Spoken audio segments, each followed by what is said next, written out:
Assalamualaikum warahmatullahi wabarakatuh. Salam sejahtera bagi kita semua. Perkenankan di sini kami dari kelompok 5 akan menyampaikan materi audit manajemen fungsi pembelian. Perkenalkan anggota kelompok 5 yang pertama Kusnul Amalia Putri, Lilis Sasmitasari, Safia Tunisa, Jessica Erika Putri, dan Rocky Mullah. Yang pertama adalah latar belakang. Kegiatan pembelian dalam perusahaan dagang dan kegiatan pengadaan pada instansi pemerintah atau perusahaan selain manufaktur memegang peran yang sangat penting karena dari sini proses operasional perusahaan dimulai. Jadi pembelian itu merupakan proses yang paling penting dalam sebuah perusahaan.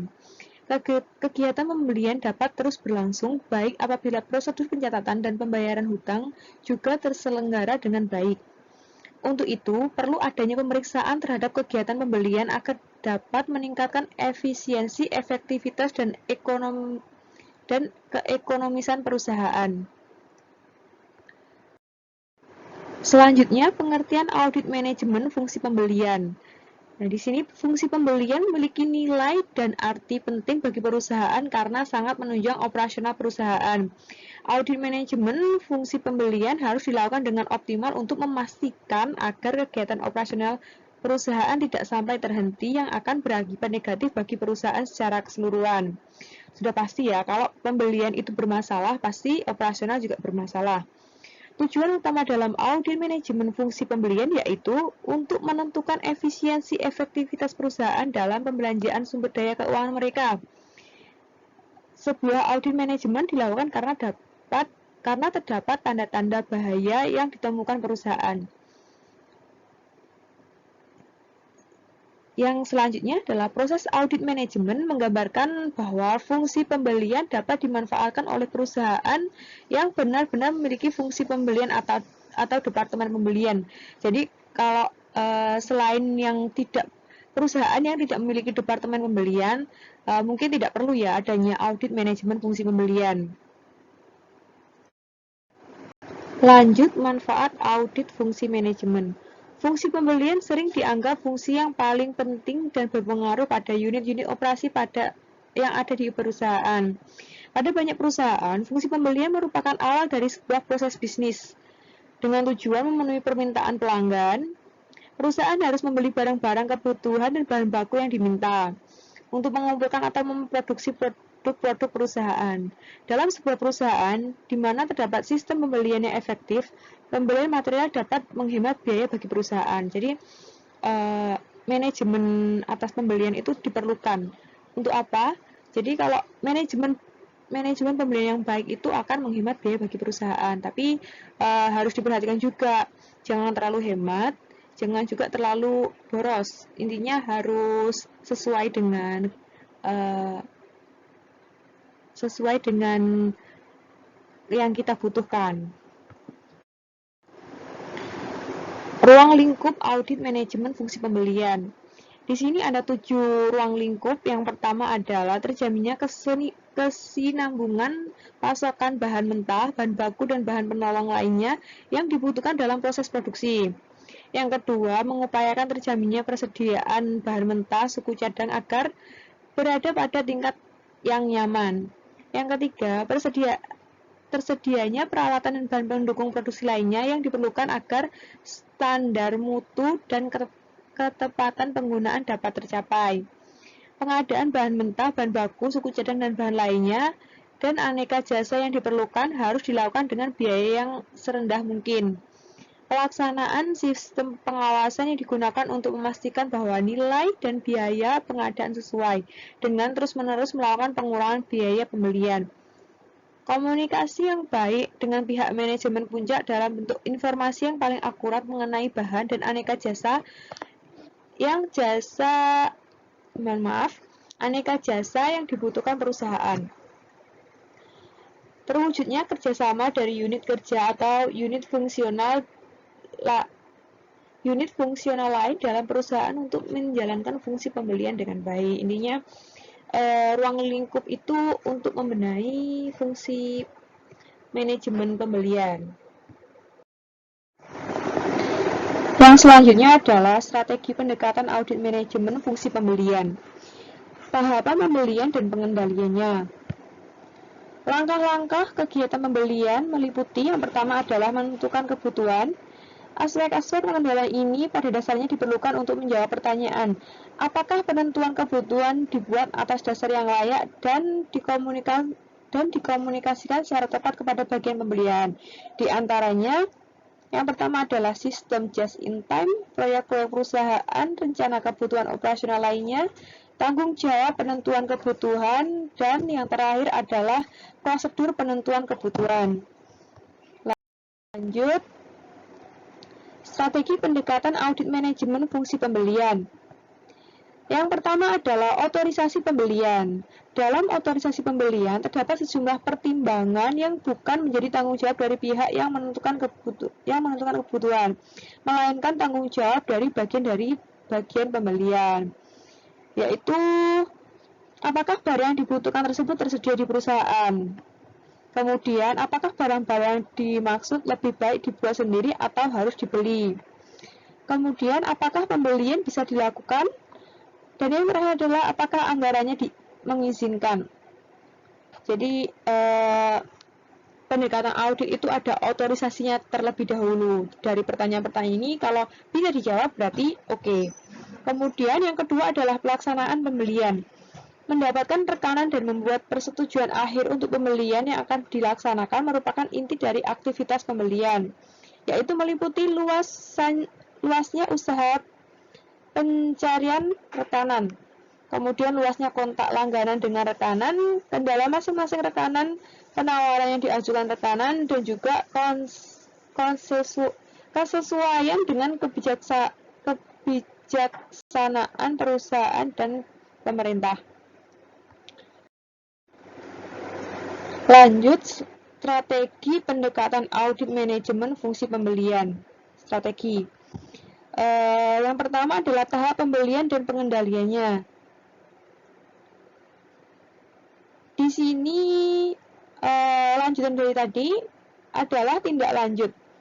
Prosedur tindak lanjut yang dibutuhkan bervariasi sesuai dengan jenis pembelian dan panjangnya periode dari jadwal pengirim atau penyerahan. Kemudian penyelesaian pengiriman. Pengiriman rekanan harus dipantau untuk melihat kesesuaian dengan perjanjian atau bila tidak, tuntutan ganti rugi apa yang harus dilakukan. Di sini maksudnya kontrol ya. Menyelesaikan keuangan. Penyelesaian ini dilakukan oleh bagian hutang dagang bekerjasama dengan bagian keuangan.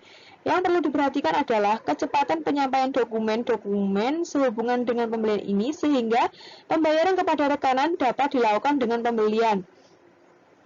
Sehingga melaksanakan pembayaran kepada rekanan dapat dilakukan tepat waktu dan dapat memanfaatkan potongan-potongan pembelian. Jadi kalau kita bayarnya bagus, itu lawan transaksi juga enak, kita juga enak, dan banyak potongan-potongan jika kita dapat memanfaatkan dengan baik. Selanjutnya adalah strategi pendekatan audit manajemen fungsi pembelian. Tadi yang pertama, sekarang yang kedua. Yang kedua adalah pemeriksaan substansi. Program ini merupakan lanjutan dari program pemeriksaan pembelian atas kegiatan pembelian dan kegiatan lainnya yang berkaitan, yang dilakukan dengan periode pemeriksaan dengan memperhatikan hasil identifikasi risiko dan pengujian pengendalian. Melalui audit manajemen, fungsi pembelian tanggung jawab fungsi pembelian dapat diwujudkan dengan baik, efektif, dan efisien. Selanjutnya, hal-hal utama dalam audit pembelian. Yang pertama adalah organisasi, sudah pasti paling penting. Kemudian, sentralisasi dan desentralisasi kegiatan pembelian. Kemudian ada kewenangan pembelian. Yang keempat ada pembelian darurat. Yang kelima ada pembelian fasilitas pribadi dengan menggunakan fasilitas perusahaan. Yang keenam kemampuan analisis dalam pembelian. Yang ketujuh adalah godaan rekanan. Nah ini, godaan rekanan itu maksudnya kayak banyak lawan transaksi itu yang kayak menawarkan produk-produk barunya yang di situ belum tentu kita itu butuh, tapi karena kita hubungan baik, jadi kadang perusahaan itu tanpa memikirkan oh kita butuh apa enggak itu langsung diorder kayak gitu. Ini godaan tekanan. Selanjutnya adalah sasaran audit manajemen pada fungsi pembelian. Terdapat 4 sasaran audit manajemen pada fungsi pembelian, yaitu yang pertama adalah sasaran strategi fungsi pembelian, yang kedua perencanaan operasional induk, yang ketiga tipe dan struktur organisasi pembelian, yang keempat adalah mekanisme pengendalian pembelian. Nah, berikut adalah contoh kegiatan yang dapat dijadikan indikator terjadinya ketidakefektifan dan ketidakefisienan operasi perusahaan. Ya, ini adalah contoh. Di sini kebijakan dan prosedur formal mengenai kegiatan pembelian, utang usaha dan pembayaran utang usaha. Dalam kondisi A, saat ini perusahaan hanya memiliki instruksi kerja pembelian, namun instruksi tersebut tidak menggambarkan secara jelas mengenai prosedur yang berjalan saat ini. Kondisi yang B adalah perusahaan belum memiliki SOP atau standar operating procedure yang mengatur kegiatan pembelian, mencatat utang usaha dan pengeluaran kas. Jadi di sini kondisinya yang pertama adalah ada instruksi pembelian, yang kedua perusahaan belum memiliki standar operasional prosedur atau SOP yang digunakan untuk kegiatan pembelian, mencatat utang dan pengeluaran. Penyebabnya adalah yang pertama perusahaan masih melakukan kegiatan sesuai dengan lisan dan ingatan. Nah, ini yang fatal ya. Tidak tertulis secara buku sebagai panduan dan kerja perusahaan. SOP dan instruksi kerja pembelian belum tersosialisasikan dengan baik dan benar. Nah, dari pencatatan itu perlu seperti yang ada dalam materi akuntansi syariah. Di situ sejak zaman Nabi itu sudah dianjurkan untuk melakukan pencatatan dalam setiap transaksi. Jadi sudah pasti dalam akuntansi perusahaan atau operasional perusahaan itu butuh namanya pencatatan. Nah, di sini resiko ya. Resiko adalah SOP memberikan petunjuk bagi manajer departemen dan karyawan dalam melakukan aktivitas dan tugas dengan pembelian, pencatatan utang, dan pengeluaran kas. Nah, dengan tidak adanya SOP tadi akan berakibat pada hal-hal berikut. Di antaranya adalah tidak adanya petunjuk mengenai bagaimana suatu aktivitas harus dilakukan mengakibatkan kemungkinan aktivitas yang dilakukan menjadi tidak relevan dan tidak konsisten, sehingga kebutuhan user dan manajemen menjadi tidak terpenuhi.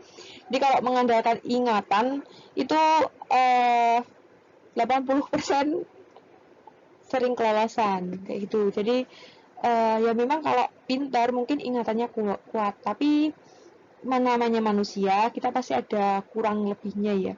Pasti ada di saat sepintar-pintarnya apa, manusia pasti ada namanya lupa. Jadi pasti ada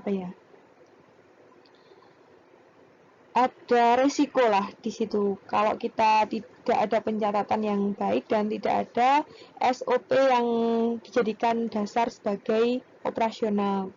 Yang B adalah pelaksanaan prosedur dan implementasinya tidak sesuai dengan instansi manajemen. Ini kayaknya salah ketik, mohon maaf.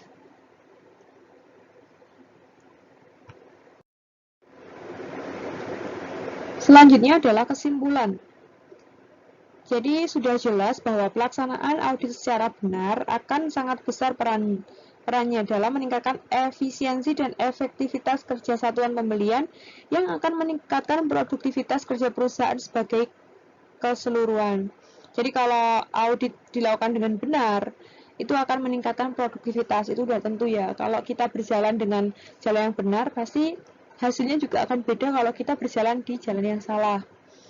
Kemudian mekanisme pengendalian pembelian sebagai objek audit berarti mencari informasi tentang 3 hal, yaitu yang pertama adalah menjamin bahwa pembelian terselenggara dengan orientasi pembelian yang paling menguntungkan bagi perusahaan, sudah pasti. Kebutuhan seluruh satuan kerja dan dalam perusahaan terpenuhi dalam arti jumlah, jenis, mutu, dan waktu penyerahan. Kemudian yang terakhir adalah kepentingan seluruh perusahaan lebih terjamin dengan kebijakan pembelian terpusat.